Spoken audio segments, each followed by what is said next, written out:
नमस्कार, निर्मलाज रेसिपी मराठीमध्ये आपले खूप खूप स्वागत आहे। आज मी तुम्हाला आळूच्या पानाच्या वड्या आणि त्यासोबत आमटी किंवा रशी ही कशी करतात ही रेसिपी तुम्हाला आज मी दाखवणार आहे। चला तर मग आपण रेसिपीला सुरुवात करूया। हे पहा, इथे मी आळूचे पानं अशा पद्धतीचे घेतलेले आहे। हे खास वडीचे पानं आहेत। हे आकाराने त्रिकोण आणि थोडेसे जाडसर असं पान असतं। असे आपण ही पानं घ्यायची वडी करण्यासाठी। हे पानं मी स्वच्छ असे 2-3 पाण्याने धुवून घेतले। आता हे मोठं पान असल्यामुळे याच्या मागच्या बाजूची जी शीर आहे ती थोडी जाड असते। ही शीर आपल्याला काढून टाकायची। त्याच्यामुळे आपल्याला ही वडी घशात खवखवल्यासारखी होते आणि आपल्याला जेव्हा रोल तयार करतो त्यावेळेस फाटण्याचं पण चान्सेस असतात। हे पहा, असे मी हे पानं सर्व असे धुवून घेतले छान असे। आता त्याकरता आपल्याला पीठ तयार करायचं आहे। तर इथे मी 1.5 बाउल बेसन पीठ आणि थोडं तांदळाचं पीठ घेतलेलं आहे। आणखीन साहित्य पाहूया आपण। हिंग घेतलं, 2 मोठे चमचे तीळ घेतलेले, हळद, ही धणे आणि जिरे पावडर आहे, मीठ, हा मिरची आणि लसणाचा ठेचा आहे, चिंच आणि गूळ। ही चिंच मी 10 ते 15 मिनिटं आधी भिजत घातली होती पाण्यामध्ये। हे पहा, आपल्याला ही चिंचाचा कोळ काढून घ्यायचा। त्याकरता ही चिंच अशी कुस्करून आपण हा चोथा काढून घेऊया। या पद्धतीने मी त्यातला चिंचुका आणि चिंचाचा कोळ काढून घेतला। थोडंसं आपण त्यात गूळ घालून गूळ बारीक करून घेऊया त्या चिंचामध्ये। गूळ चिंचाचं पाणी आपलं इथे तयार झालेलं आहे। आता पीठ भिजवण्यासाठी मी इथे छान असं खोलगट वाडगं घेतलं। त्यात आपल्याला हे बेसन पीठ टाकून घ्यायचं। हे 1.5 बाउल बेसन पीठ आपण इथे टाकणार आहोत आणि 2 चमचे हे मोठे तांदळाचं पीठ घेतलं। तांदळाच्या पिठाने छान असे कुरकुरीत तयार होतात। लसूण आणि मिरचीचा ठेचा हा आता आपण घालून घेऊ। तो आपण आपल्या आवडीनुसार घालायचा आहे। धणे आणि जिरा पावडर मी 1 चमचा घेतलेली आहे।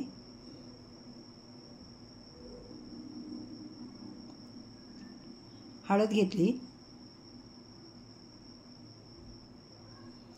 हे तीळ टाकून घ्यायचे पिठामध्ये,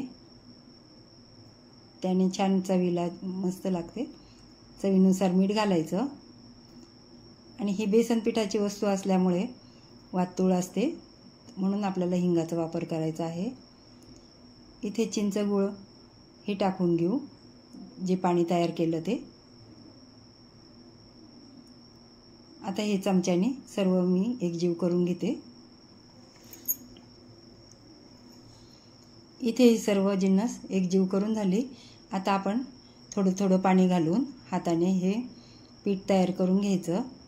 हे बेसन पीठ आपल्याला भजे करतो त्याहीपेक्षा थोडंसं घट्ट असं करायचं, जास्त पातळ पण नाही करायचं। हे पहा, असं मी हे पीठ भिजवून घेतलं। हे छान सर्व वस्तू एकजीव झालेल्या आहे। आपल्याला 5 ते 10 मिनिटं असं पीठ साईडला ठेवून द्यायचं, भिजवून झालेलं आहे। हे पहा, असं तयार करायचं पीठ। आता आपल्याला हे पीठ पानाला लावून घ्यायचं आहे। इथे मी अशा शिरा काढून पानं तयार करून घेतले, पाहू शकता असं। आता थोडं थोडं पीठ घेऊन असं हाताला थोडं आपल्याला पीठ घ्यायचं आणि थोडं थोडं सरकवत आपल्याला हे पीठ सर्व असं लावून घ्यायचं। हा पिठाचा थर जास्त जाड करायचा नाही किंवा कमी पण लावायचं नाही, असं एकसारखं आपल्याला सर्व बाजूला पीठ लावून घ्यायचं। मी 1 मोठं पान आणि 2 छोटे पानं असं मिळून याचे गुंडाळी तयार करणार आहे। हे पहा, त्यावर आणखीन मी हे छोटं पान ठेवलं। असेच बाकीच्या आळूच्या वडीसाठी मी 1 मोठं आणि 2 छोटे असे पानाचे हे काढून ठेवलेले आहे बाजूला। हे पहा तिसरं पण पान ठेवलं मी. आता साईडच्या बाजूने आपल्याला हे दुमडून घ्यायचं.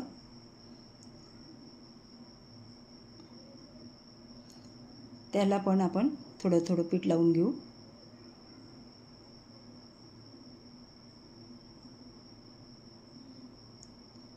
वरची बाजू आपण ती पण दुमडून घ्यायची. ह्या बाजूने अशी याला पण आपण पीठ लावून घ्यायचं. हे पहा आता सर्वीकडे हे पीठ लावून झालं. आता आपल्याला दाबून असा छान गुंडाळा करायचा, म्हणजे हा रोल तयार करायचा आहे. घट्ट असं दाबून आपण हा रोल तयार करून घेऊ. आता इथे आपल्याला वाफवण्यासाठी एक स्टीलची चाळण घ्यायची. कोणतीही घेऊ शकता आपण. त्याला थोडं तेलाचा हात लावून घ्या आणि हे झालेले रोल आपण आता त्यात ठेवून घेऊ. मी असे बाकीचे पण तयार करून घेते. हे पहा इथे 3 रोल असे तयार झाले. आता आपल्याला हे वाफवून घ्यायचे आहे. ते वाफवण्यासाठी इथे मी गॅस चालू करते. त्यावर आता कढई ठेवायची. कढईमध्ये मी इथे स्टँड ठेवत आहे आणि 1 तांब्याभर पाणी आता आपण त्यात टाकून घेऊ. लिंबाची फोड थोडीशी पिळून त्यातच टाकायची आहे, म्हणजे आपली ही कढई काळी पडणार नाही. आता ही चाळण आपण ठेवून घेऊ आणि वरून झाकण ठेवून आपल्याला 15 मिनटं या वड्या चांगल्या वाफून घ्यायच्या. हे पहा इथे या वड्या संपूर्ण वाफून झाल्या. आता थंड करण्यासाठी आपण बाजूला ठेवूया. आमटी करायसाठी आपण इथे मसाले बघूया. इथे मी हे 2 कांदे गॅसवर भाजून घेतले. थोडं खोबरं भाजून घेतलेलं होतं, त्याचे असे काप तयार करून घेतले. आपल्याला हे मिक्सरवर वाटायचं आहे. कोथिंबीर आणि 1 पोहे खायचा चमचा मी चणा डाळ छान अशी खरपूस भाजून घेतली आहे तेलामध्ये. लसूण घेतला. हा घरगुती माझा मसाला आहे, आपल्या घरात जो साठवणीचा वर्षभरासाठी करतो तो. हे लाल तिखट आहे 1 चमचा आणि हळद. आपल्याला एवढंच साहित्य आमटीसाठी लागणार आहे. आता हे सर्व आपण मिक्सरमध्ये बारीक करून घेऊ. इथे मी मग मिक्सरचं छोटं भांडं घेतलं. त्यात खोबरं, कांदा, आलं, लसूण, ही डाळ पण आपण याच्यातच वाटायची, कारण ही कमी असल्यामुळे आपल्याला सेपरेट वाटता येणार नाही. ती मसाल्यातच आपण बारीक करून घेऊ. आणि कोथिंबीर, थोडं पाणी घालून आपल्याला हे सर्व बारीक करून घ्यायचं. इथे आपलं हे मसाल्याचं वाटण तयार झालं. आता ह्या आळूच्या वड्या थंड झाल्यावर आपल्याला याचे असे काप तयार करून घ्यायचे. वड्या तयार पाडून घ्यायच्या. अर्धा इंचाच्या जाडीच्या आपण इथे वड्या तयार करून घेणार आहे. पाहू शकता असं या वड्या आपण तयार करायच्या कापून. इथे मी सर्व वड्या कापून घेते. छान थंड झालेलं आहे.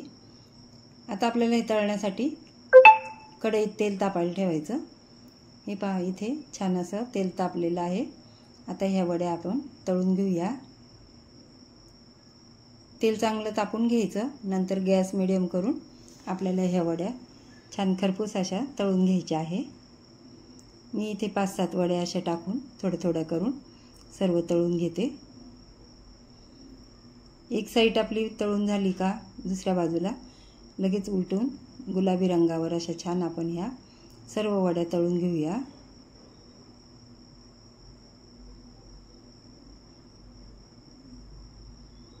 हे पहा छान कलर बदलला. आता आपण हे काढून घेऊ.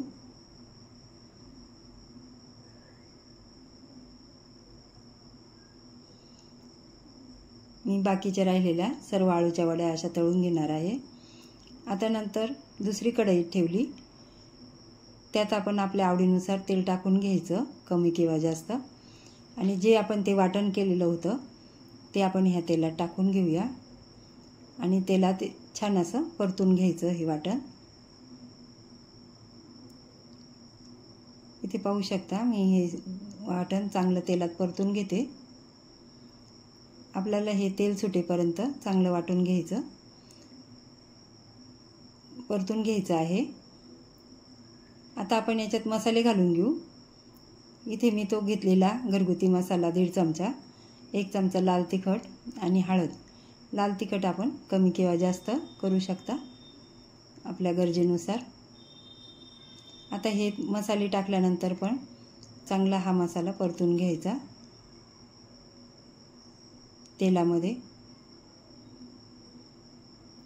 मी बाजूला गरम पाणी करायला ठेवलेलं आहे बाजूच्या गॅसवर.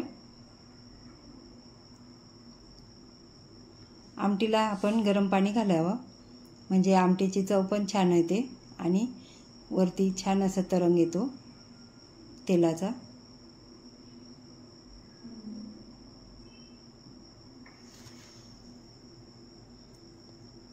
आपल्याला 5 मिनिटं हा मसाला चांगला परतून घ्यायचा. पाहू शकता मस्त तेल सुटलेलं आहे मसाल्याला.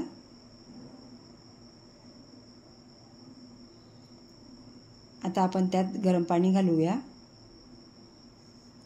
ही आमटी जास्त आपल्याला पातळ करायची नाही किंवा जास्त घट्ट पण ठेवायची नाही, मीडियम अशी ही आमटी तयार करायची. मिक्सरच्या भांड्यात पण पाणी टाकून मी हे घेतलेलं आहे कारण त्याला थोडा मसाला लागलेला असतो, तो पण आपण याच्यातच टाकून घेऊ. हे पहा, खूप घट्टही नाही खूप पातळही नाही अशी ही आमटी तयार झाली. आता आपण चवीनुसार मीठ घालायचं आणि आमटी आपण 3 ते 4 मिनिटं चांगली उकळून घ्यायची म्हणजे त्याचा कच्चेपणा मसाल्याचा किंवा आपण ती डाळ वाटली त्याचा राहत नाही. डाळीने दाटसरपणा येतो आमटीला आणि चवीला पण छान लागते. डाळ भाजून अशी तेलामध्ये छान खरपूस भाजून आणि वाटावी, आमटीला चांगली चव येते. पाहू शकता इथे आपली ही आता आमटी तयार झाली. आता गॅस बंद करूया. खाण्यासाठी आपण घेऊया वाढून. ताटात मी थोड्याशा आळूच्या वड्या पण घेतल्या सोबत. काही वड्या आपण आमटीत टाकणार आहोत. आता वरून आपण याच्यावर आमटी टाकायची. अशा पद्धतीने आपण करून खाऊन पहा, नक्की आवडेल आपल्याला. एक नंबर चवीची अशी ही गावरान चवीची भाजी तयार होते. तुम्हाला जर माझी ही रेसिपी आवडली असेल तर लाईक करा, शेअर करा, सबस्क्राईब करा. कमेंट बॉक्समध्ये मला आपल्या प्रतिक्रिया कळवा. हा व्हिडिओ आपण वेळ काढून पाहिल्याबद्दल आपले खूप खूप धन्यवाद. भेटू आपण नवीन रेसिपीमध्ये.